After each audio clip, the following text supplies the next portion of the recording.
Bueno, este es mi 13º libro. Han sido muy diferentes. Los primeros eran muy técnicos, uno económico y otro jurídico. Y después empezaron a hacer un poco más de historia y de análisis de problemas nacionales, de temas políticos. Este es distinto, aunque tiene un antecedente. El antecedente de este libro es Di la cara, porque fue la primera vez que yo conté sobre mi vida, en momentos muy trágicos y difíciles en ese momento. Apenas iba a cumplir 2 años de la persecución que se inició en mi contra en 2004, cuando escribí Di la cara. ¿Cómo nació este? Bueno, cuando nació mi nieto mayor, yo pensé, hay que dejarle alguna historia a los nietos de dónde venimos. Entonces les empecé a escribir una carta el día que él nació. La terminé un año después.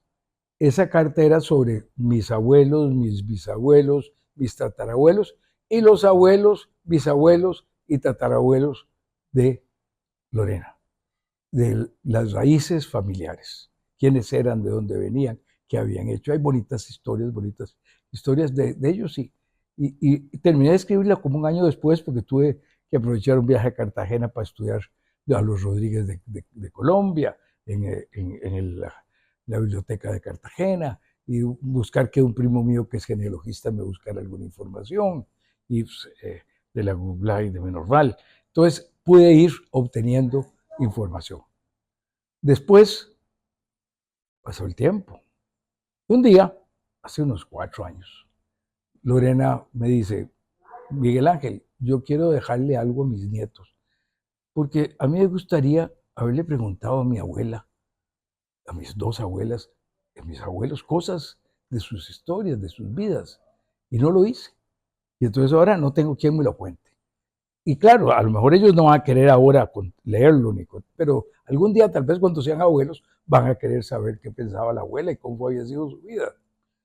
Y entonces a mí se me ocurrió, bueno, qué bien, estamos muy grandes ya. Yo estaba terminando mi década de los 70 años y Lorena iba a la mitad.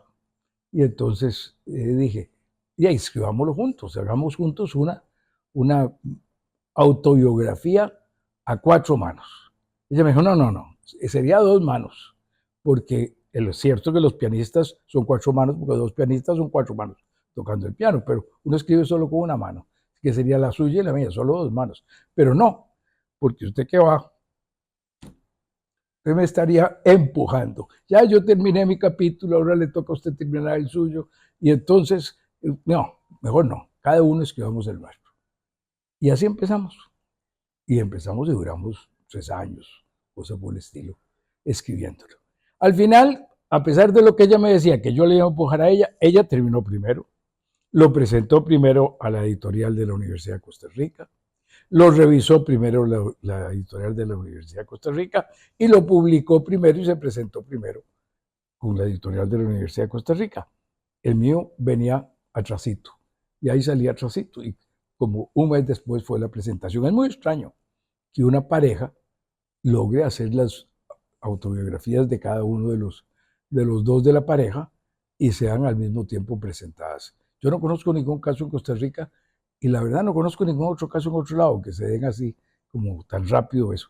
Y claro, representan 60 y pico de años de matrimonio. Este año cumplimos 62 más 3 años y medio de novios y hay una larga vida que nos ha dado Dios de estar juntos. Yo creo que la respuesta a eso que se me ha ocurrido ahora y que me ha dado ilusión y que se me haya ocurrido es leer el índice, porque ahí está que tiene el libro. Una niñez feliz es el capítulo primero. Eso es el San José aldeano de los años 40 y 50 del siglo XX. Es una cosa vieja y muy distinta del San José actual. Socialización, política, aspiraciones. ¿Cómo en mi juventud empiezo a vivir mi vida en sociedad? Noviecillas, pero también actividades políticas, actividades religiosas, ir a dar clases de catecismo a ciertos barrios, distintas actividades, a formar un periódico en el Colegio La Salle. Eran actividades que fueron formándome. El tercero es Universidad de Costa Rica y boda. el estudio y el matrimonio, el noviazgo, las peripecias de esa vida. Familia y doctorado. El primer hijo, irnos a estudiar a Estados Unidos, vivir allá, las experiencias que tuvimos, incluyendo cosas bien diferentes. Renunciar a la beca que tenía por la invasión de Estados Unidos a la República Dominicana y ver a ver cómo íbamos a poder sostenernos económicamente para terminar los estudios. El que sigue es hijos y maestros. Volver al país, cambiar la carrera. En ese momento yo creí que a pesar de mis afanes políticos tempraneros, mi vida iba a ser académica, que me iba a quedar en Estados Unidos.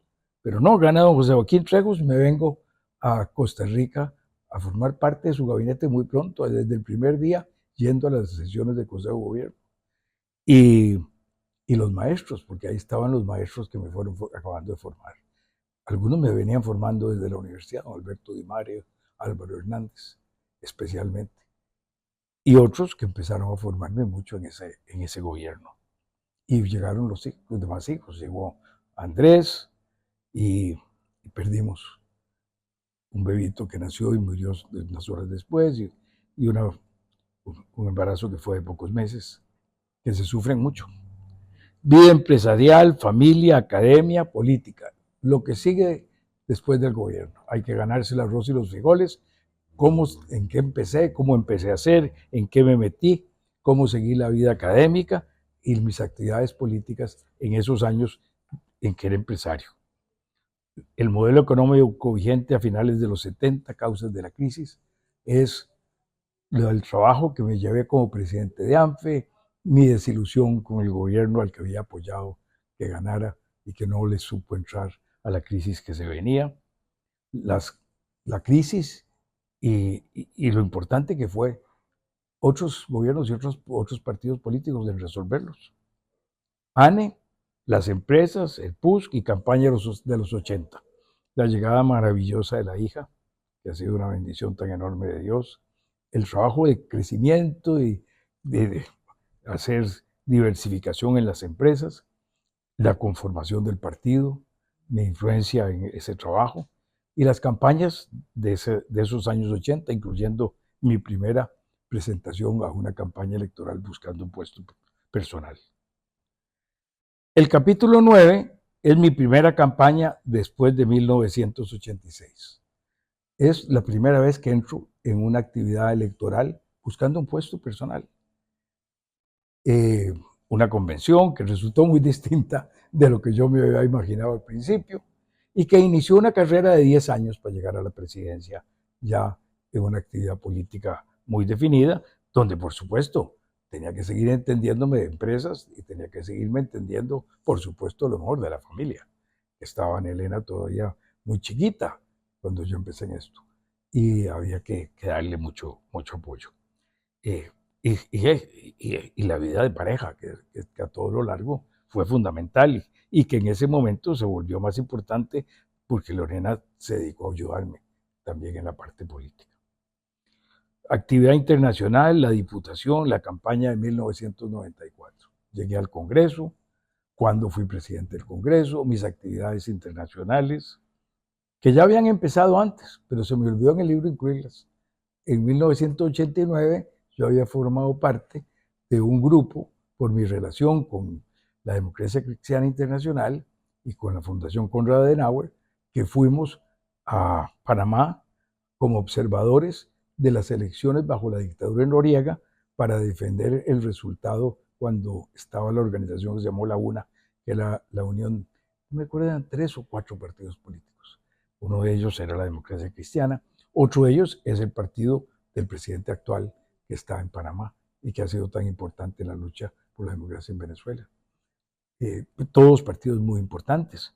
Y después enfrentarnos a los matones del ejército que llamaban los Doberman, que volaban leño a tieso y parejo a las manifestaciones pacíficas. Actividad, la campaña de 1998, la victoria. Antes de eso había tenido la derrota del 94. Está contado lo que yo considero mi mejor discurso de mi vida. Fue el discurso de aceptación de la derrota en 1994, el más democrático de todos. cómo fue la campaña, qué hicimos, qué pasó, cómo era la vida de familia, de las empresas y lo que estaba pasando al mismo tiempo en las otras cosas durante la campaña. Armar gobierno y gobernar. Yo había escrito la solución costarricense al terminar el gobierno, un año después, que por cierto, con un prólogo del presidente Aznar de España. Aquí le doy un enfoque distinto, una manera distinta de ver la obra de gobierno, dividiéndolo en 3 épocas, las grandes reformas, las cosas usuales de gobierno que son tan importantes, el día a día de la administración pública y las formas de gobernar, los cambios en la forma de gobernar que son tan propios de cada administración y que me parece que es una cosa de la que uno debe rendir cuentas. Entregar el gobierno, iniciar una nueva vida, volví a la academia, tuve la suerte de poder rehacer la vida que había dejado en 1966 a medio palo, cuando terminé la carrera y el doctorado para venirme a trabajar en el gobierno de José Joaquín, y estuve 2 años en una linda universidad, en George Washington University, en Washington. La campaña de la OEA, llegar a la OEA con una ilusión y con una posibilidad de cambios, con unos cambios inmensos que pudimos hacer, que preparamos en los días previos a asumir la función, y cómo se cortó eso. Y viene la parte penúltima, que es un cambio no esperado y la persecución que he sufrido por tantos años. Y termino con un capítulo que se llama Una vejez feliz. Después viene un epílogo que es una reflexión mía sobre cosas de la vida actual. Pero qué interesante, ustedes saben que esto yo me lo encontré, no me he dado cuenta, no lo hice propio. No fue que fui inteligente para hacerlo propio, de haberlo hecho. El primer capítulo se llama Una niñez feliz. El último capítulo se llama Una vejez con felicidad. Y es que en medio de las dificultades más grandes de la vida, uno puede ser feliz. Porque Dios nos dio una vida bella. Y siempre, si tenemos fe, si tenemos esperanza, si luchamos de frente, si nos amamos a los demás, podemos ser felices. Aporta que para hacer política en serio hay que prepararse. Que es una preparación larga, que no es una carrera de 100 metros. Es una doble maratón, donde se requiere esfuerzo, constancia, perseverancia. Que además de prepararse, se requiere saber para qué quiere uno llegar a una posición pública. Si uno no tiene claro para qué llegar a una posición pública, mejor no se meterse en eso. Si uno no tiene claro para qué llegar a una posición pública, mejor buscar otros caminos en la empresa, en la academia, en la prensa, en una profesión donde le guste. Y lo final es que además hay que hacerlo con fe y con amor al prójimo y buscando crear unión y no enemigos, no desunión, no enfrentamientos. Yo creo que una de las cosas que debemos partir es que la democracia es frágil. Es muy difícil construirla, es muy fácil destruirla y es mucho más difícil recuperarla. La democracia es frágil porque no se asienta sobre la fuerza. Cuando una actividad se asienta sobre la fuerza, se impone a la fuerza. Y cuando no hay escrúpulos, la fuerza puede usarse con la violencia que sea. Y eso logra resultados en la inmediatez. La democracia no es un gobierno para lo inmediato, no es un gobierno que sea eficiente en el plazo inmediato. Tan es así que cuando hay una guerra, hay que recurrir a un ejército que tiene una estructura de mando totalmente distinta. Cuando hay una tormenta, cuando hay un problema de la naturaleza, se buscan leyes de emergencia y se rompe el proceso. Porque para lo inmediato, la democracia no está hecha. La democracia está hecha para la vida, para lo de largo plazo, para la convivencia de verdad, para no desviarnos en el camino, para oír a los demás, para ponernos de acuerdo, para reflexionar. Y eso toma tiempo. En los 80s, en América Latina había solo 3 democracias. En orden de norte a sur, Costa Rica, Colombia, Venezuela. Nada más. Pero nos acostumbramos que a final de siglo solo Cuba no era democracia. Y cuando en este siglo empiezan a caer las democracias, nos parece que eso es muy raro, pero es que no es tan raro, es que no éramos democráticos, es que la vida democrática es muy corta y nos toca vivir la democracia en una época muy difícil. estamos viviendo una época de cambios muy, muy rápidos en todos los frentes. Tal vez yo siempre digo esto, el más importante, el más grande, el más positivo, pero el más difícil de asimilar, porque nuestros modelos mentales, nuestra vida cultural, nuestra forma de ser, la familia, las empresas, la academia, la iglesia, todo estaba acostumbrado a otra manera de manejarlo, es el cambio en el rol de la mujer. Que la mujer asuma lo que por milenios se le había negado, que es que vaya asumiendo cada vez más sus derechos, obliga a cambios trascendentales en toda la forma de vida. Y sabemos que eso es bueno, pero no sabemos cómo manejarlo. Entonces, eso nos causa confusión, nos causa incertidumbre. El cambio tecnológico. Antes escribían en la prensa muy pocas personas que tenían que dedicar mucho rato a plantear un tema, a escribirlo, a reescribirlo, a buscar información en libros que costaba mucho encontrar los libros y dentro del libro encontrar lo que uno quería buscar. Hoy día se hace y se reenvía una noticia, se hace y se le da un me gusta a una noticia y eso es tan fácil y no hay que pensarlo. Bueno, esa rapidez, ese cambio, esa información, ese todos estando ahí en el mundo de la comunicación, nos apabulla. No sabemos qué es verdad, qué es fake news, qué es paparruchada, que es la manera vieja en español de decir las noticias falsas que se difunden fácilmente. Bueno, ciertamente esos son cambios. Y el cambio en el trabajo. Antes alguien empezaba a trabajar y era para toda la vida. Ahora tiene que cambiar de profesión 2 o 3 veces y volver a aprender una cosa. Tal vez el trabajo de antes era malo, pero había una seguridad. Ahora no hay seguridad. Entonces, estamos más desarraigados. El urbanismo nos desarraiga. Antes la persona salía, recuerdo, en el mismo San José, cuando yo era niño, veían a un chiquillo en la calle y decían, ah, este es el nieto de tal, o este es el hijo de fulana. Sabían quién era la gente. Ahora no sabemos ni quién es el vecino. Y tenemos vecinos anónimos en internet con los que intercambiamos a cada rato y generalmente ni sabemos quiénes son. De manera que es un mundo desarraigado, incierto, complicado, un cambio que además es velocísimo. Y entonces el cambio de salir del Imperio Romano a entrar a la Edad Media fueron 4 siglos o 5 siglos. Ahora son unos pocos años. Entonces esto realmente hace que la gente viva en un mundo muy incierto, muy desarraigado, y la pérdida de la fe es tan generalizada y tan cruel. La gente ha perdido la fe, la esperanza, la seguridad de por qué está viviendo en este mundo. Mucha gente ha perdido eso, pobrecitos. Eso es una lástima muy grande. Entonces, todo eso hace que la democracia se vuelva más frágil.